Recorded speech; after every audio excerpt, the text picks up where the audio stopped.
Good to see you. Good to see you. आपको जिंदा देखकर, तंदुरुस्त देखकर। जी बिल्कुल। The trailer is amazing. Thank और यू। जब आप दोनों की मैं जब बात करता हूँ, बहुत चुनिंदा फिल्में करते हैं, बहुत चूजी हैं फिल्मों को लेकर, मुझे दोनों के बारे में ऐसा लगता है। क्या खास ऐसा लगा? अरे शांत हो जाए यार। Richa, you said yes to the project. Actually I really like the script. मुझे लगा स्क्रिप्ट में बहुत सारे लेयर्स हैं और उसमें कुछ ऐसी चीज़ें हैं जो हम सबकी जैसे इंडियंस हो के कलेक्टिव मेमोरी में कुछ चीज़ें होती हैं। कोई कहानी सुनाता है, दादी माँ बताती हैं कि जंगल में रात को किसी को लिफ्ट मत देना, अगर एक औरत खड़ी होगी सफ़ेद साड़ी में तो पीछे मुड़ के मत देखना। उस तरह की जो बातें हैं वो हम सब ने बचपन से लेकर अभी तक सुनी है। सुना मुकेश मिल्स में भूत है, फिल्म सिटी में रात को अकेले, ये सब आपने सुना होगा। तो ऐसा ही कुछ हिल स्टेशंस में होता है। वहाँ जो एक हमारे राइटर हैं अग्रिम जोशी, वो उत्तराखंड बेल्ट से ही हैं। तो उन्होंने ये सुना था बचपन में कि मसाण करके एक क्रीचर होता है जो जंगल में रहता है, और उसके अराउंड ये कहानी थोड़ी थोड़ी आधारित है कि एक छोटा सा स्लीपी सा हिल स्टेशन है। वहाँ एक फ़ीमेल डीएसपी 2 साल पहले उसकी पोस्टिंग हुई है। वहाँ एक बोर्डिंग स्कूल है बहुत फेमस, जैसे जैसे सब समझ लीजिए जैसे देहरादून में डून स्कूल है, शहर की पहचान उस स्कूल से हो जाती है, उस तरह से एक स्कूल है। और वहाँ नए टीचर आए हैं जो कि ये प्ले कर रहे हैं मास्टर जी। और स्कूल में अजीब सी घटनाएं घटने लगती हैं और कुछ एक स्टूडेंट लापता हो जाती है और एक का मर्डर हो जाता है। अब जो डीएसपी है वो बाहर से आई, वो इन्वेस्टिगेट करना चाहती है कि ये मर्डर किसने किया, पर उसके पास ना अपने कांस्टेबल्स का सपोर्ट है ना ही शहर वालों का, जिनको लगता है कि ये उसी क्रीचर, उसी भूत, उसी हैवान का काम है। अब शो का ट्विस्ट ये है कि हम जानना चाहते हैं कि मर्डर किसने किए, और लगातार होती जाती हैं घटनाएं अजीब सी, थोड़ी सी भयावह। कोई कहता है कि मैंने देखा राक्षस, उसकी आंखें लाल थी, तो सब लोग हंसने लगते हैं और कुछ लोगों को इसमें विश्वास होता है, जैसा कि होता है, कुछ लोग मानते हैं कुछ लोग नहीं मानते हैं।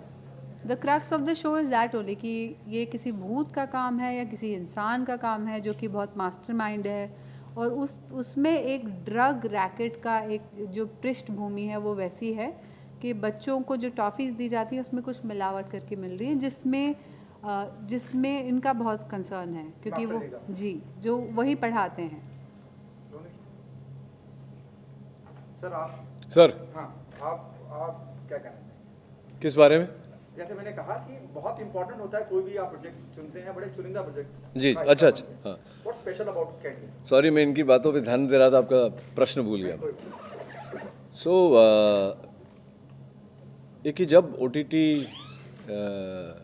आरंभ हुआ इंडिया में तो it was already present all over the world.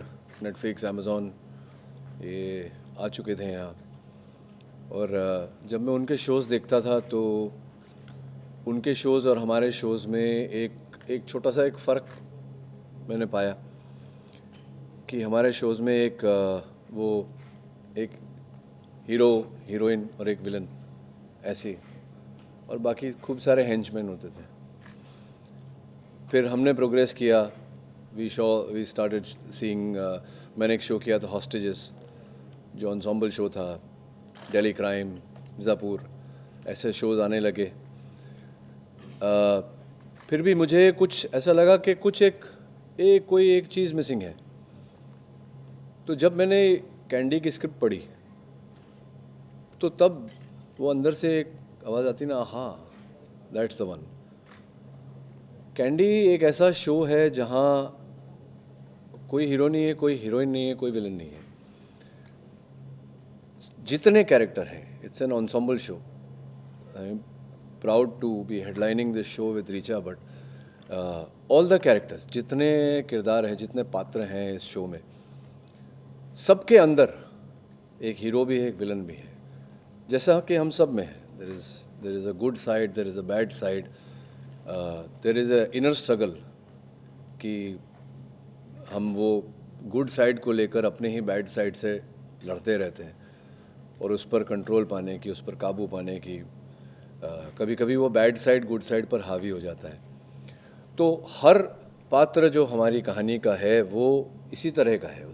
उसकी लाइफ में भी डीमंस हैं, वो अपनी एक इनर स्ट्रगल के साथ जी रहा है, और बाहर की जो स्ट्रगल है, बाहर के रुद्रकुंड की जो स्ट्रगल है, he is struggling, every character is struggling, him और her is struggling with the demon of Rudrakund, which is currently also has many shades. There's drugs, there's death, there's हैवान, मसान, कि है भी कि नहीं, कि क्या है, कौन, क्यों, कब, कहाँ, कैसे, ये सारे सवाल हर पात्र में भी हैं और कहानी में भी हैं और उस जगह में भी हैं. तो इतनी वोवन, बहुत ही इंट्रिकेटली वोवन स्टोरी है. That is primarily what excited me to the script, what attracted me to the script, sorry. बहुत ही यूनिक प्रोजेक्ट है ये. सो आपको, आप दोनों को क्या कुछ सीखने को मिला इससे, क्या कुछ अलग सीखने को मिला? सीखने को क्या मिला, मतलब बहुत सारी चीज़ें सीखने को मिली. किस डिपार्टमेंट में? What is the most challenging part while working on this project? Challenging part तो यही था कि बहुत सर्दी थी और बिना ठिठुरे अपनी लाइंस बोलना बहुत चैलेंजिंग होता है. इन्होंने बहुत थिक बर्फ़ में शूट किया, जो आपने ट्रेलर में शॉट देखा होगा. हम सब की शूटिंग के दौरान कभी होठ नीले हो जाते थे, कभी नाखून नीले हो जाते थे. तो it was very challenging. The physical conditions of the shoot were very challenging. हम बहुत सुंदर बेल्ट में शूट कर रहे थे, पर इसका मतलब ये भी था कभी कभी हमारे सेट पे तेंदुए आते थे जैसे कि फिल्म सिटी में आते हैं. और बेसिकली बहुत ठंड, बहुत कोहरा. फिज़िकल चैलेंजेस तो ये थे. और वाइल वर्किंग जो चैलेंजेस थे वो ये थे कि बहुत सारे लेयर्स हैं स्क्रिप्ट में. आप ऊपरी तरफ पे इसको देखेंगे तो लगेगा कि मर्डर मिस्ट्री है.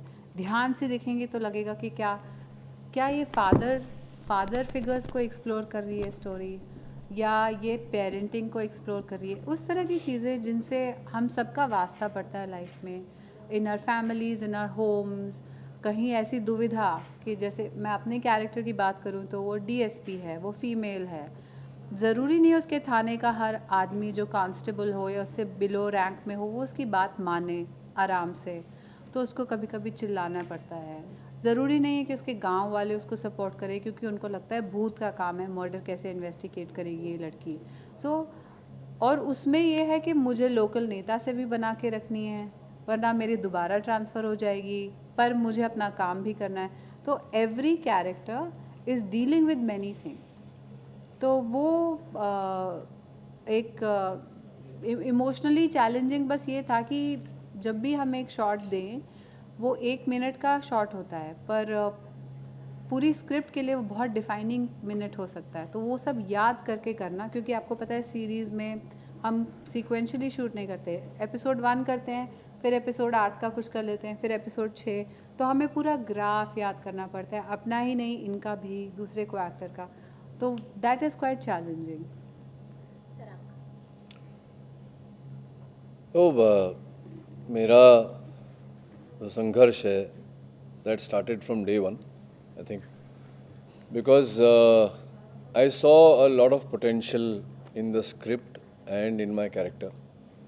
तो मैंने जब अपना पात्र पढ़ा तो मैंने जो लेखक हैं हमारे शो के, मैंने उनसे कहा कि वो कहीं ना कहीं अपने ही पाँव पर कुल्हाड़ी मारने वाली बात कर ली. मैंने बोला थोड़ा और इसको डार्क हमें बनाना चाहिए. कुछ जो ट्रेट्स थे कैरेक्टर के, वो ऐसे ट्रेट्स थे जो मैं पहले कर चुका हूँ और वो फिट नहीं हो रहे थे मेरे अनुसार. कुछ ऐसे ट्रेट्स थे जो थे नहीं उस समय कैरेक्टर में. तो हमें लगे कुछ 15-20 दिन लगे, हम लोग बैठे रोज़, सोचा कि क्या कहाँ ले जाया जाए इस कैरेक्टर को. और फिर हमने कुछ निकाला कैरेक्टर में से और कुछ डाला. तो बहुत ही कैरेक्टर जा कर के बहुत ही कॉम्प्लेक्स हो गया. जैसा कि मैंने कहा कि हर कैरेक्टर की, इस शो में हर कैरेक्टर की एक अंदरूनी स्ट्रगल है. पर ख़ास करके जयंत पारेख, जो मेरे कैरेक्टर का नाम है, उसकी बेटी ड्रग्स ओवरडोज के कारण अपनी जान ले लेती है. उसकी पत्नी इसको सहन ही नहीं कर पाई है। दोनों, जयंत और उसकी पत्नी, both are suffering from post trauma because of that incident.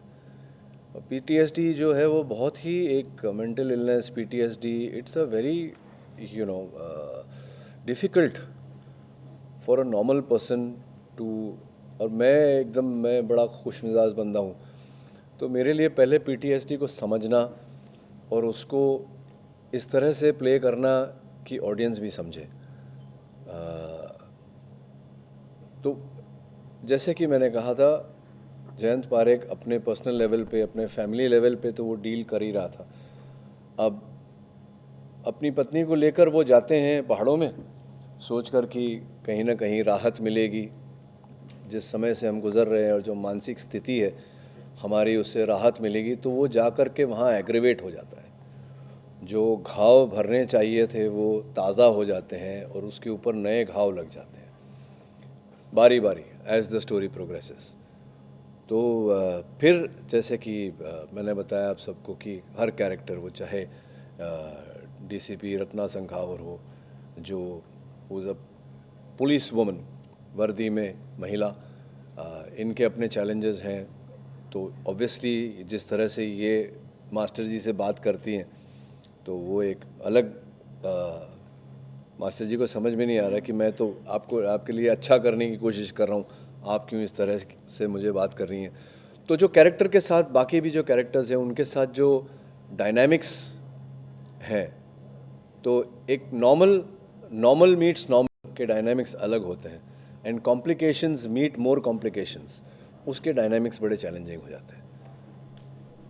Now something out of the box, सब कुछ खुल रहा है, हम normal out of the box, हमारा शो ही out of the box. Yes, no doubt about it sir, even the trailer is so impressive. Thank you. हम अब नॉर्मल की तरफ लौट रहे हैं और आप दोनों एक दिग्गज आर्टिस्ट हैं। आपको नहीं लगता कि अब महाराष्ट्र में भी कहीं सिनेमा खुलना चाहिए, उसका प्रोसेस चालू होना चाहिए, जिस तरह से बाकी हिंदुस्तान में बाकी जगहों पे सिनेमा खुल रहा है और सिनेमा में देखने का अलग ही मजा होता है।